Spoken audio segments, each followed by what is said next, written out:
नमस्कार, खबर उत्तराखंड देख रहे हैं आप। मैं हूं आपके साथ विशाल गर्ग। खबरों की शुरुआत करेंगे बड़ी खबर से। देहरादून से बड़ी खबर मिल रही है। यूसीसी घोटाले में सीबीआई ने की बड़ी जांच।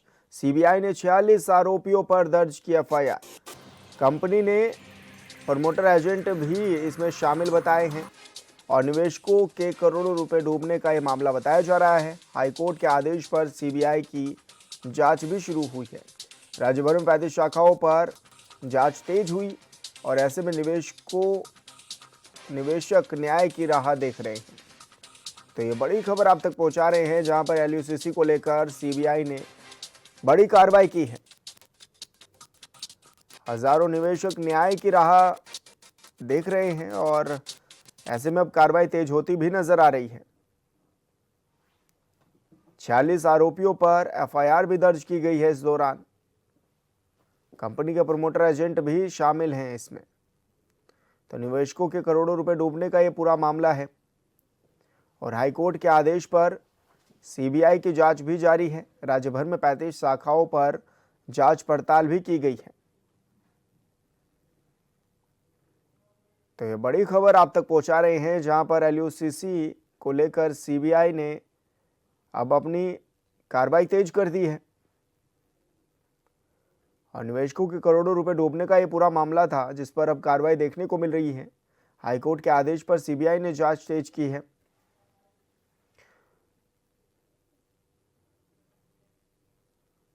और संवाददाता योगेश आर्या हमारे साथ लाइव जुड़ गए हैं। योगेश, किस तरह की कार्रवाई सीबीआई की ओर से देखने को मिली है? हालांकि हाईकोर्ट ने भी इसमें हस्तक्षेप किया है मामले में। देखिए विशाल, ये एलयूसी से जुड़ा मामला है जिसमें निवेशकों ने जो है छोटी रकम से लेकर बड़ी रकम तक जो है निवेश किया था और ये लालच जो है जो इस एलयूसीसी के एजेंट से उनके द्वारा दिया गया था कि इस पूरे प्रकरण में अगर आप शामिल होते हैं, आप अपना निवेश करते हैं, छोटी रकम को भी लगाते हैं, तो आने वाले वक्त में जो है इस पैसे को एक बड़ी जगह पर इस्तेमाल किया जाएगा, जिसके बाद आपको जो है मुनाफे के तौर पर जो है बड़ी रकम मिलेगी। और ऐसा करते हुए काफी निवेशक जो है इस पूरी जो योजना लाई गई थी इनके द्वारा जो है इस तरह से जो पूरा प्रोजेक्ट दिखाया गया था, उसके बाद जो है काफी निवेशक जो है इसमें जुड़े थे और उन्होंने जो है अच्छी रकम इसमें लगाई थी। खासतौर पर देखा जाए तो महिलाओं ने इसमें महिलाओं जो है ने बढ़-चढ़ कर भागीदारी की थी। और जब इसके बाद में पता चला कि इस पूरे प्रकरण में जो है कहीं न कहीं ये जो है घोटाले का वो आ रही है, तो उसमें चलते जो है इस पूरे प्रकरण पर जो महिलाएँ थी उन्होंने जो है इसका विरोध करना शुरू किया और पहली प्राथमिकी अगर देखा जाए तो वो कोट द्वार में दर्ज हुई। उसके बाद से देखा जाए तो राज्य भर में जो है 18 एफआईआर जो है दर्ज की गई। उसके बाद ये पूरा मामला जो गरमाया, उसके चलते जो है हाई कोर्ट ने भी इसमें दखल किया और उसके बाद सीबीआई की जांच के लिए कहा कि इसमें सीबीआई की जांच होनी चाहिए। उसके बाद अगर देखा जाए तो अब सीबीआई इसके प्रकरण की जांच कर रही है। 40 लोगों को इसमें जो है नामजद करते हुए जो है प्राथमिकी दर्ज की गई है और अब इस पूरे मामले में देखा जाए तो चाहे वो अभिनेता हों, चाहे वो जो इसके एजेंट हों, चाहे इसमें शामिल काम करने वाले लोग हों, उन सबके खिलाफ जो है अब जांच पड़ताल शुरू की जाएगी, उनसे पूछताछ जो है प्रारंभ की जाएगी, क्योंकि राज्य भर में 35 शाखाएं खोलकर जो है इस पैसों को जमा किया गया था और जब ये करोड़ों रुपए जमा हो गए थे उसके बाद जो है धीरे धीरे इन शाखाओं को बंद करने के बाद जो है यहाँ से वो रवाना होना शुरू हो गए थे। हालांकि एजेंटों से कई बार लोगों ने पूछा कि क्या वजह है, तो उनको भी ये जानकारी नहीं थी। इस तरह की बात उन्होंने उस वक्त उनसे कही थी, लेकिन अब इस पूरे प्रकरण की जांच सीबीआई करेगी। देखना होगा कि इस 40 जो प्राथमिकी दर्ज की गई है इसके बाद जो है आने वाले वक्त में किन किन लोगों से पूछताछ होती है और किस तरह की कार्रवाई इसमें देखने को मिलती है। जी विशाल।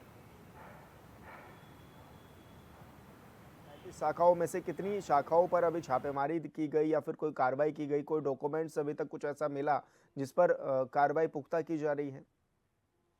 देखिए, जो 35 शाखाएँ थी इनकी अगर हम बात कर लें तो इन 35 शाखाओं को लेकर के जो इन पर एजेंट बैठते थे वो कौन लोग थे और इसके साथ साथ जो है अगर देखा जाए तो पूरे प्रकरण पर जो है कौन कौन लोग शामिल थे, ये पूरी जानकारी जो है वो अब सीबीआई जुटाएगी। इसके साथ साथ राज्य में जिस तरह से 18 प्राथमिकी दर्ज हुई थी उसमें किन किन लोगों के नाम शामिल है वो पूरा खाका भी राज्य से जो है सीबीआई लेगी और उसके बाद उनसे भी पूछताछ की प्रारंभ की जाएगी। तो यानी कि देखा जाए तो इस पूरे प्रकरण में अब सीबीआई जो है पूरे तथ्यों पर जाँच करने वाली है, क्योंकि हाल ही में अगर देखा जाए तो इस राज्य के जो सांसद हैं उन्होंने भी जो है इसको लेकर के गृह मंत्री से मुलाकात की थी और साफ तौर पर उनसे कहा था कि एलयूसीसी एक बड़ा घोटाला है, उस पर प्रकरण पर जो है जो कंपनी थी वो यहाँ से जा चुकी है, लेकिन इस पूरे प्रकरण पर जो है एक सीबीआई जांच कराई जाए तो निश्चित तौर पर एक बड़ा जो घोटाला है वो सामने आएगा और खुलासा भी होता हुआ नजर आएगा। तो इस पूरे प्रकरण पर जो है अब जिस तरह सीबीआई ने पूरा मोर्चा संभाला है और जाँच प्रारंभ की है तो निश्चित तौर पर जो है आने वाले वक्त में जो है ये माना जा सकता है कि बड़ी कार्रवाई हो सकती है। उसके साथ साथ जो लोगों के साथ ठगी हुई है उस पूरे प्रकरण पर जो है आने वाले वक्त में कोई बड़ा फैसला लिया जा सकता है। जी जी बिल्कुल योगेश, बहुत शुक्रिया आपका तमाम जानकारी साझा करने के लिए। लोहाघाट में बरसों से कच्ची बैरक में रह रहे फायर कर्मियों के अब अच्छे दिन आने जा रहे हैं। दरअसल सरकार की ओर से लगभग 7 करोड़ 60 लाख रुपए की लागत से फायर कर्मियों के लिए नए भवन और बैरकों का निर्माण कार्य स्वीकृत किया गया है, जिसका कार्य भी शुरू हो गया है। निर्माण कार्य पेयजल निर्माण इकाई की ओर से किया जा रहा है।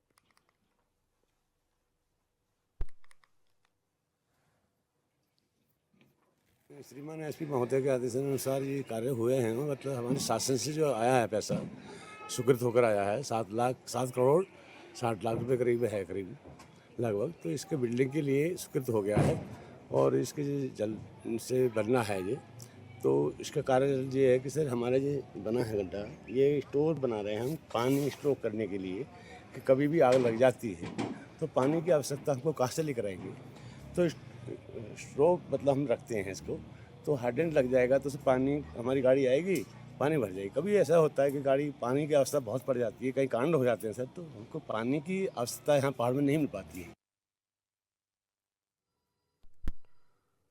उत्तराखंड के देहरादून जिले में डोईवाला क्षेत्र में एक हाथी ने स्कूटी सवार परिवार पर हमला कर दिया और बच्चे को सूंड से खींचकर सड़क पर पटक दिया, जिससे 16 वर्षीय बालक की मौके पर ही मौत हो गई, जबकि बच्चे के माता पिता ने किसी तरह सड़क किनारे बह रहे नाले में कूदकर अपनी जान बचाई है। इस दौरान स्थानीय लोगों ने आग जलाकर हाथी को जंगल में भगाया है।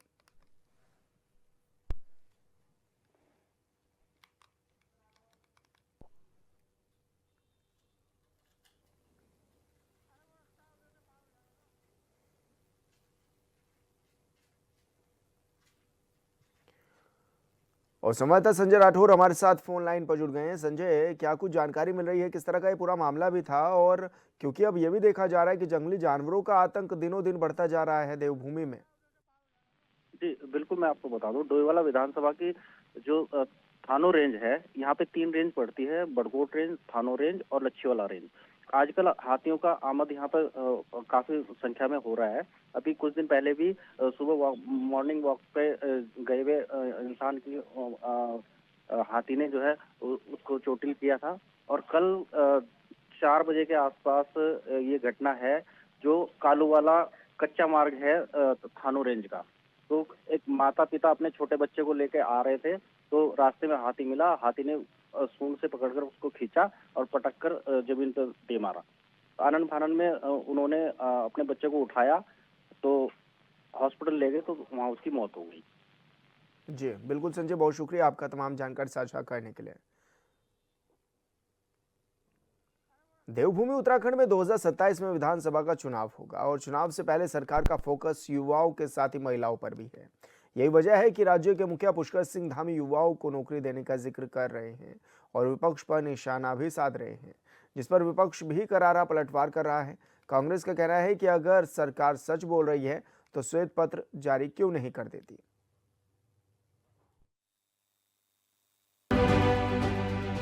राजधानी देहरादून में नियुक्ति पत्र वितरण समारोह में 178 सहायक सांख्यिकी अधिकारियों को नियुक्ति पत्र प्रदान किए गए। कार्यक्रम को संबोधित करते हुए सीएम धामी ने कहा कि 4.5 साल में बीजेपी की सरकार में अब तक प्रदेश में 26,500 से अधिक युवाओं को नौकरी प्रदान की जा चुकी है। बीजेपी की सरकार प्रदेश के समग्र विकास के लिए प्रभावी नियोजन को लेकर कार्य कर रही है, जिसके लिए सभी की सहभागिता जरूरी है। आज अभी मुझे गणेश जोशी जी पूछ रहे थे कितने हो गए, तो 26,500 में ये ऐड हो गया। 26,500 में ये संख्या ऐड हो गई, जिसमें से अर्थ एवं संख्या, कृषि एवं उद्यान, महिला सशक्तिकरण, बाल विकास विभाग, सभी के अंतर्गत 178 सहायक सांख्यिकी अधिकारियों के पदों पर। और इसके साथ साथ अच्छी बात यह है कि 36 इसमें से प्रतिभाशाली हमारी मातृशक्ति है, यानी कि महिलाएं हैं। हम सभी के लिए यह भी गर्व का विषय है कि इस भर्ती में 20% से अधिक महिलाओं ने अपनी उत्कृष्ट प्रतिभा का प्रदर्शन करते हुए इसमें स्थान प्राप्त किया है। इसके साथ ही मुख्यमंत्री ने विपक्ष को निशाने पर लिया। उन्होंने कहा कि इतनी बड़ी संख्या में युवाओं को नौकरी मिलना विपक्ष को रास नहीं आ रहा है। मैं उन सभी को ये आश्वस्त कर देना चाहता हूँ कि युवाओं के भविष्य के साथ खिलवाड़ बर्दाश्त नहीं होगा। हमें उनके हित में कोई भी निर्णय लेना होगा तो उसमें 1 मिनट की भी देरी नहीं की जाएगी। मुख्यमंत्री ने ये तक कह दिया कि पहले गरीब माता पिता के बेटे बेटियों का हक मारा जाता था। भर्ती प्रक्रिया में धांधली के साथ ही लंबा समय लगता था, जिसका फायदा उठाकर नकल माफिया हावी रहते थे। ये जो दुगने से इन 25 सालों में जो नियुक्तियां पिछले 4-4.5 वर्षों में संपन्न हुई हैं, उसके कारण से विपक्ष के लोगों को ये रास नहीं आ रहा है कि आज हमारे युवा गरीब माता पिता के बेटे बेटियां अपनी योग्यता, प्रतिभा और क्षमता और मेरिट के आधार पर कैसे सरकारी नौकरियों में अवसर पा रहे हैं। उनको परेशानी हो रही है इस बात की। मैं उन सभी को आज आप सबके इस कार्यक्रम के माध्यम से स्पष्ट कर देना चाहता हूं कि हमारी सरकार युवाओं के भविष्य के साथ किसी प्रकार से भी कोई खिलवाड़ नहीं होने देगी और हम युवाओं को रोजगार देने के जो हमारा संकल्प है, उसके बीच में किसी तरह की भी कोई बाधा बिल्कुल नहीं आने देंगे। कोई भी निर्णय लेना होगा उसमें 1 मिनट की भी देरी नहीं करेंगे और वो निर्णय ले लेंगे। सीएम धामी ने इस बात पर जोर दिया कि बीजेपी की सरकार में प्रदेश के युवाओं को न सिर्फ नौकरियां मिल रही हैं, बल्कि सरकार की अलग अलग योजनाओं का लाभ उठा अब युवा गांव रिवर्स कर रहे हैं। उन्होंने होम स्टे का जिक्र कर कहा कि होम स्टे के जरिए हजारों लाखों युवा गांव में ही कमाई कर रहे हैं और गांव के ही कई युवाओं को रोजगार भी दे रहे हैं, जिससे पहाड़ के लोगों की जिंदगी में बड़ा बदलाव आया है। एक तरफ जहां बीजेपी की सरकार युवाओं को 4.5 साल में 26,000 से ज्यादा नौकरी देने का दावा कर रही है, तो दूसरी तरफ विपक्ष सरकार के दावों पर सवाल उठा रहा है। 26,500 नौकरी देने के दावों पर कांग्रेस प्रवक्ता का कहना है कि अगर सरकार ने नौकरी दी है तो इसे लेकर एक लिस्ट क्यों नहीं जारी कर देती है। सच्चाई तो यह है कि बीजेपी की सरकार ने लोगों की नौकरियां छीनने का काम किया है। 22,000 से ज्यादा उपनल कर्मी सड़कों पर है और सरकार कोर्ट के आदेश को भी नहीं मान रही है। देखिए, भारतीय जनता पार्टी को अपने आंकड़ों पे अगर इतना भरोसा है तो मुझे लगता है कि वो एक जो है लिस्ट क्यों नहीं जारी कर देते हैं कि इन 25,000 लोगों को हमने नौकरियां दी हैं, इन 26,000 लोगों को नौकरियां दी हैं। क्योंकि सच ये है कि भारतीय जनता पार्टी ने सिर्फ लोगों की नौकरियां छीनने का कार्य किया है। उन्होंने आज तक प्रदेश की जनता को कुछ दिया नहीं है। आपने देखा कि अगर आपने 26,000 नौकरियां दे दी तो ये 22,000 जो लोग हैं जो धरनारत हैं, जिनके फेवर में हाईकोर्ट से लेकर सुप्रीम कोर्ट तक का निर्णय आ चुका है, आप उनको नौकरियां क्यों नहीं दे रहे हैं? बल्कि वो ऐसे विभागों में कार्यरत हैं जहां पे जगह भी है, जहां पे उनकी जरूरत भी है। तो जहां पे ऑलरेडी पोस्ट वेकेंट है, जरूरत है, लोग कार्यरत है, वहां तो आप नौकरियां दे नहीं रहे हैं। जुमलेबाजी किए जा रहे हैं कि 22,000 25,000 दे दी। यही बेरोजगारों का धरना था। जब धामी जी वहां पहुंचे तो 25,000 नौकरियों की बात करी तो वहां बैठे एक युवा ने कहा नहीं, 25,000 नौकरियां नहीं दी आपने, मुश्किल से 2,000 भी नौकरियां नहीं दी है। तो धामी जी शांत हो गए। आप कहते कन्फ्रंट करते ना अगर आप सच्चे थे। और रही बात कांग्रेस पार्टी की, तो बिल्कुल हम राजनीति करेंगे। प्रदेश के विकास को अगर आप अवरुद्ध करेंगे, प्रदेश के युवाओं के हक के विरुद्ध कार्य करेंगे, प्रदेश की महिलाओं के हक के विरुद्ध आप कार्य करेंगे, किसानों के हक के विरुद्ध कार्य करेंगे, तो हम राजनीति करेंगे। अगर आपको ये लगता है कि हम उनके मुद्दे उठा करके उनका समर्थन करके राजनीति कर रहे हैं, तो ये राजनीति मुझे लगता है कि हम हर बार करेंगे। उत्तराखंड में युवाओं के लिए सरकार कई तरह की योजनाएं चला रही है, जिनका उद्देश्य उन्हें स्वरोजगार, शिक्षा और कौशल विकास के माध्यम से सशक्त बनाना है। अब कितने युवा इसका लाभ उठा रहे हैं, इस पर पहले भी राजनीति थी और आज भी हो रही है और आगे भी ऐसे ही रहेगी, क्योंकि साल 2027 में विधानसभा का चुनाव होना है।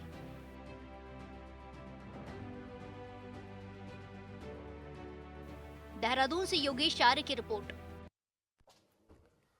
वर्षों के विवाद के बाद सुप्रीम कोर्ट से फैसला आने के बाद राम मंदिर का निर्माण हुआ और 2 दिन पहले ही प्रधानमंत्री नरेंद्र मोदी ने अयोध्या राम मंदिर के शिखर पर धर्म ध्वज भी फहराया, जिसमें सैकड़ों साधु संतों के साथ हजारों भक्तों की भीड़ भी जुटी। लेकिन कांग्रेस पार्टी से कोई बड़ा नेता उसमें शामिल नहीं हुआ, जिसे लेकर अब उत्तराखंड में राजनीति भी शुरू हो गई है।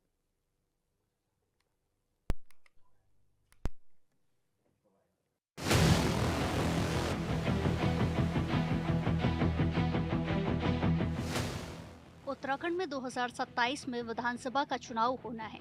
चुनाव से पहले हर एक मुद्दे पर आरोपों की राजनीति है। देश में कौन किस धर्म को मानता है या नहीं मानता है, ये सब की अपनी इच्छा है। बावजूद इसे लेकर देवभूमि में बीजेपी और कांग्रेस के नेताओं के बीच बयानबाजी हो रही है। 25 नवंबर को पीएम मोदी ने राम मंदिर के शिखर पर धर्म ध्वजा फहराया, जिसमें सैकड़ों साधु संत के साथ हजारों भक्त मौजूद रहे। लेकिन बीजेपी के आरोप हैं कि इस दौरान कांग्रेस का कोई भी बड़ा नेता नहीं दिखा।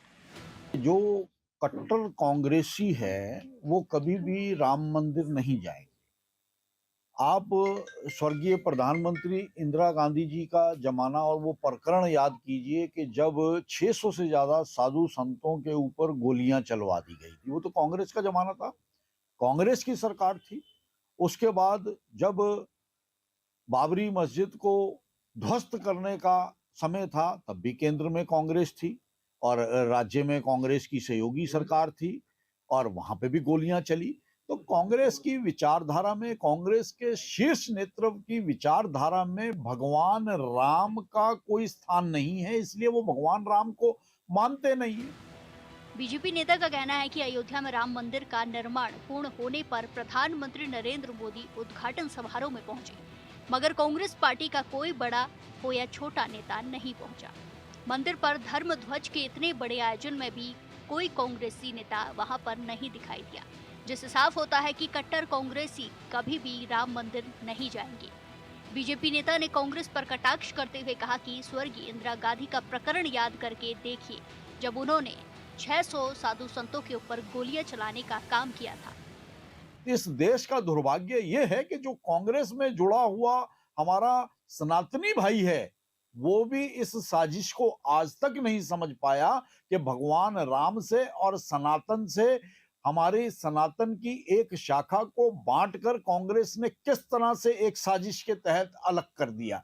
तो कांग्रेस के बारे में तो कहा जाता है कि कांग्रेस ने हमेशा तुष्टीकरण की राजनीति करी, मुस्लिम समाज को बढ़ा चढ़ाकर प्रचारित प्रसारित करके उसी तरह की राजनीति को अंजाम दिया और देश को बांटने का काम किया है। अगर भाईचारे की राजनीति कांग्रेस ने करी होती, भगवान राम के चरणों पे माथा टेका होता, और आज भी अगर कांग्रेस के शीर्ष नेता, चाहे वो राहुल गांधी जी हैं, सोनिया गांधी जी हैं, प्रियंका गांधी जी हैं, आज भी अगर वो भगवान राम के चरणों में जाके माथा टेक दें तो हो सकता है भगवान राम उन्हें क्षमा कर दें। बीजेपी के आरोपों पर कांग्रेस नेता ने भी पलटवार किया है। कांग्रेस नेता ने कहा कि राम की बात तो बीजेपी के नेता करते हैं, लेकिन बीजेपी नेताओं को राम के आदर्श से कोई लेना देना नहीं है। कांग्रेस नेता ने कहा कि कांग्रेस की सरकार में ही राम लला के बंद कपाट खोले गए थे। बाद में मामला कोर्ट चला गया। देश की जनता ने तय किया कि न्यायालय से जो फैसला होगा वो मान्य होगा, लेकिन बीजेपी न्यायालय के फैसले पर भी राजनीति कर रही है।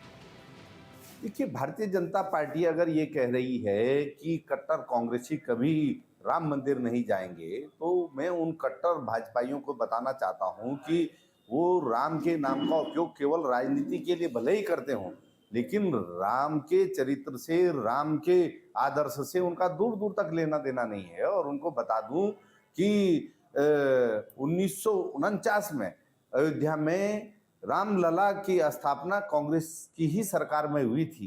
कांग्रेस का उसमें बड़ा योगदान था, ये कोई भुला नहीं सकता है। अयोध्या में जो है रामलला के बंद कपाट भी कांग्रेस की सरकार में ही खोले गए थे। ये मामला जब न्यायालय में चला गया तब पूरे देश ने ये तय किया कि न्यायालय जो फैसला करेगा उस फैसले को पूरा देश मानेगा।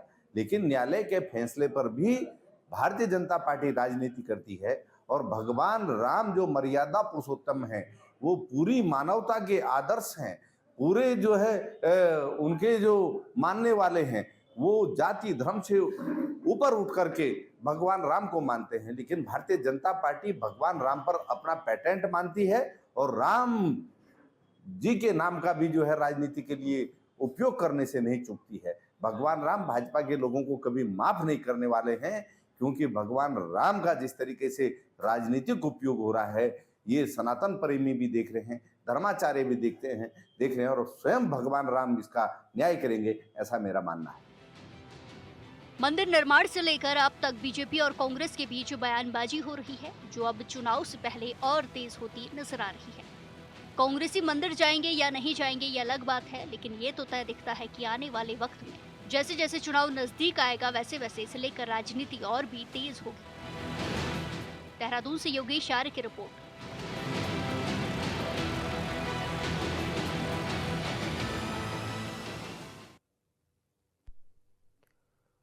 और खबर उत्तराखंड में मेरे साथ इतना ही। आप देखते रहिए HNN 24/7। नमस्कार।